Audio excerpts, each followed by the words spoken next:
9 साल की लंबी जर्नी के बाद जब नासा का न्यू होराइजन स्पेसक्राफ्ट प्लूटो के पास पहुंचा और प्लूटो की फर्स्ट इमेज भेजी, तो सोलर सिस्टम के सबसे दूर के इस प्लैनेट की इन इमेजेस को देखकर साइंटिस्ट भी हैरान रह गए, क्योंकि प्लूटो को लेकर कई डेकेड से वैज्ञानिकों के बीच विरोधाभास रहा। प्लूटो को 9th प्लैनेट माना गया, फिर अगस्त 2006 में प्लूटो को प्लैनेट की कैटेगरी से हटा दिया। तो अब सोलर सिस्टम में इनर पार्ट में रॉकी प्लैनेट्स और आउटर पार्ट में गैसियस प्लैनेट्स को मिलाकर 8 प्लैनेट्स हैं। तो ऐसी और इंटरेस्टिंग वीडियोस के लिए वीडियो को लाइक शेयर करके चैनल को सब्सक्राइब कर लें। प्लूटो हमारे सबसे पावरफुल टेलीस्कोप से भी देखने पर एक धुंधले डॉट की तरह दिखाई देता था, बट इसको खोजे जाने के 80 साल बाद अब हमारे पास प्लूटो की फर्स्ट क्लोजअप इमेजेस हैं। न्यू होराइजन स्पेस क्राफ्ट की ली गई पिक्चर्स ने हमें दिखाया कि प्लूटो जियोलॉजिकल फीचर से भरा हुआ है, और न केवल पास्ट बल्कि अब भी इसमें एक्टिविटीज हो रही है। बड़े बड़े पहाड़, गहरी खाई, बड़े बड़े मैदान से यह पता चलता है कि ये कोई फॉसिलाइज्ड एस्ट्रॉइड की तरह नहीं है, यहाँ प्लैनेट्स की तरह ही बदलाव हो रहे हैं। बट सबसे सरप्राइजिंग डिस्कवरी थी यहां बर्फ की लेयर के नीचे ओशन के मिलने की। इस डिस्कवरी ने हमें फिर से प्लूटो के बारे में सोचने के लिए मजबूर कर दिया और न्यू पॉसिबिलिटीज के डोर को ओपन कर दिया कि क्या पृथ्वी के अलावा सोलर सिस्टम के सबसे दूर के प्लैनेट्स में भी जीवन हो सकता है। और जिस प्लैनेट को डेड प्लैनेट माना जाता था, जब वहां ओशन होने के एविडेंस मिल सकते हैं, तो सोचिए सोलर सिस्टम के बाहर अनंत अंतरिक्ष में हमें क्या क्या मिल सकता है। प्लूटो में ओशन होने की डिस्कवरी ने एस्ट्रोनॉमर्स को भी सोच में डाल दिया, और इससे यह सवाल उठा कि कैसे कोई ऑब्जेक्ट जो सन से लगभग 6 बिलियन किलोमीटर दूर है और जहां का टेम्परेचर -228 डिग्री सेल्सियस है, उसके सरफेस के नीचे ओशन हो सकता है। पानी तो अर्थ पर 0 डिग्री में ही बर्फ बनने लगता है, तो प्लूटो में ऐसा क्या हो रहा है जो उसके ओशंस को -228 डिग्री सेल्सियस में भी जमने से रोक रहा है। और इतने दूर के ऑब्जेक्ट में एक्टिव जियोलॉजी का क्या सोर्स हो सकता है। इस डिस्कवरी के बाद कुछ एस्ट्रोनॉमर का मानना है कि प्लूटो को फिर से एज अ प्लैनेट कंसिडर किया जाना चाहिए। तो प्लूटो के सरफेस के नीचे ओशन क्यों है, इसका जवाब इसके पास्ट में है। कुछ वाइडली एक्सेप्टेड थ्योरीज के अनुसार प्लूटो शुरुआत से ही बहुत ठंडा था। जैसा कि हम जानते हैं कि सोलर सिस्टम के बनने के समय प्रोटोप्लैनेटरी डिस्क, जो कि गैस और डस्ट से बनी थी, ये ही सभी प्लैनेट्स बनने के बिल्डिंग ब्लॉक्स थे। तो बाकी प्लैनेट्स की तरह ही प्लूटो भी सोलर सिस्टम के अर्ली स्टेज में फॉर्म हुआ, लगभग 4.6 बिलियन साल पहले, नेपट्यून के आगे उस रीजन में जिसे कहा जाता है कीपर बेल्ट। और कीपर बेल्ट आइसी मटेरियल से बना हुआ है, जैसे वाटर आइस, मेथेन आइस और कई दूसरे कंपाउंड। और ऐसा हो सकता है कि इस रीजन में ऐसे डिफरेंट आइस ऑब्जेक्ट आपस में टकराकर लाखों सालों में मर्ज हो गए हों और आपस में जुड़कर प्लूटो के साइज का ऑब्जेक्ट बना लिया हो।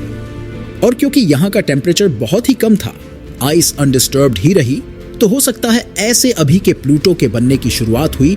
इसे कहा जाता है कोल्ड स्टार्ट। और समय के साथ प्लूटो की इंटरनल हीट के कारण उसके अंदर की आइस पिघल गई हो और एक सब सरफेस ओशन का निर्माण हुआ हो। तो यह थ्योरी प्लूटो के फॉर्मेशन को समझा सकती है, बट यहां एक ट्विस्ट है। लगभग 2 साल पहले जब रिसर्चर्स की एक टीम ने इस हाइपोथेसिस थ्योरी को टेस्ट करने का डिसाइडेड किया, तब उन्हें यह पता चला कि कोल्ड स्टार्ट से प्लूटो का बनना ये थ्योरी सही नहीं है, बल्कि प्लूटो के न्यू जियोलॉजिकल ऑब्जर्वेशन से यह पता चला कि इसका फॉर्मेशन बाकी प्लैनेट्स की तरह हॉट फॉर्मेशन सिनारियो से हुआ है। यहां भी शुरुआती अर्थ की तरह वायलेंट मैसिव इंपैक्ट हुए हैं, लेकिन प्लूटो के वो जियोलॉजिकल फीचर्स जिन्हें न्यू होराइजन स्पेसक्राफ्ट ने देखा, क्या उससे पता चल सकता है कि प्लूटो का फॉर्मेशन कैसे हुआ। यह एक सिंपल फिनोमेनन है जिसे हम अपनी डेली लाइफ में ऑब्जर्व करते हैं। वो ये कि एक मॉलिक्यूल की वाइब्रेशनल एनर्जी उसके टेम्परेचर पर डिपेंड करती है। तो जब टेम्परेचर कम होता है और पानी जम जाता है, तब पानी के मॉलिक्यूल का वाइब्रेशन भी कम हो जाता है। इससे एक कम डेंस क्रिस्टलाइन स्ट्रक्चर का फॉर्मेशन होता है।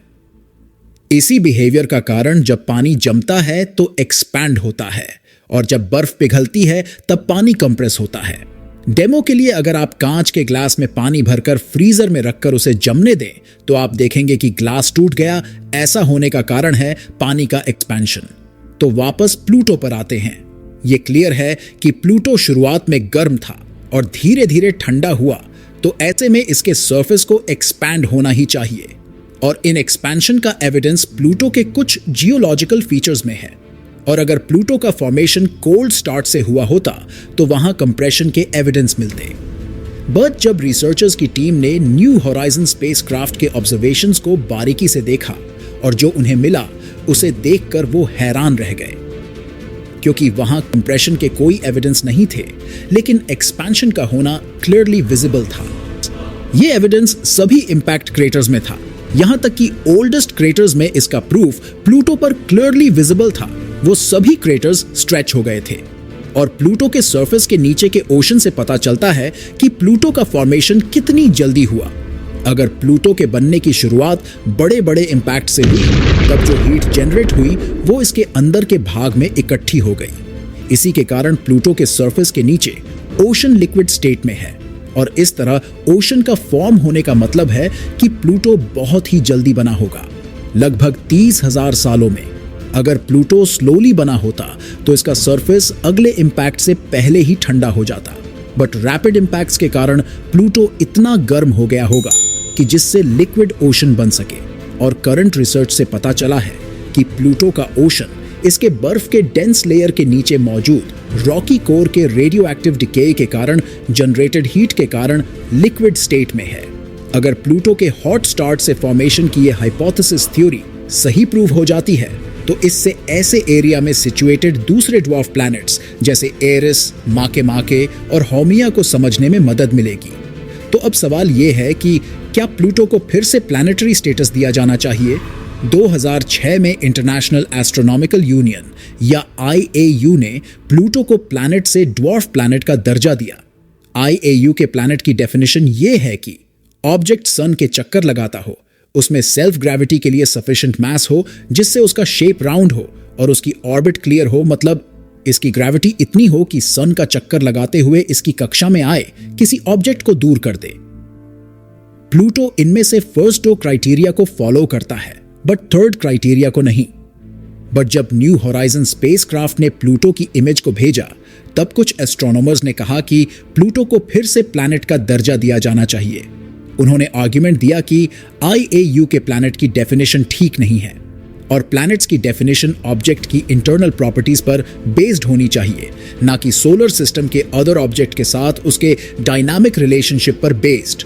और इस डेफिनेशन के अकॉर्डिंग प्लूटो प्लैनेट के लिए क्वालिफाई हो सकता है, क्योंकि यहाँ पहाड़ हैं, घाटियां हैं, क्रेटर्स हैं और तो और सब सरफेस ओशन भी है। इससे ये पता चलता है कि प्लूटो जियोलॉजिकली एक्टिव है और ये एक प्लैनेट का कैरेक्टरिस्टिक है। और हाँ, प्लूटो में एक थिन एटमॉस्फेयर है और मून्स का सिस्टम भी है।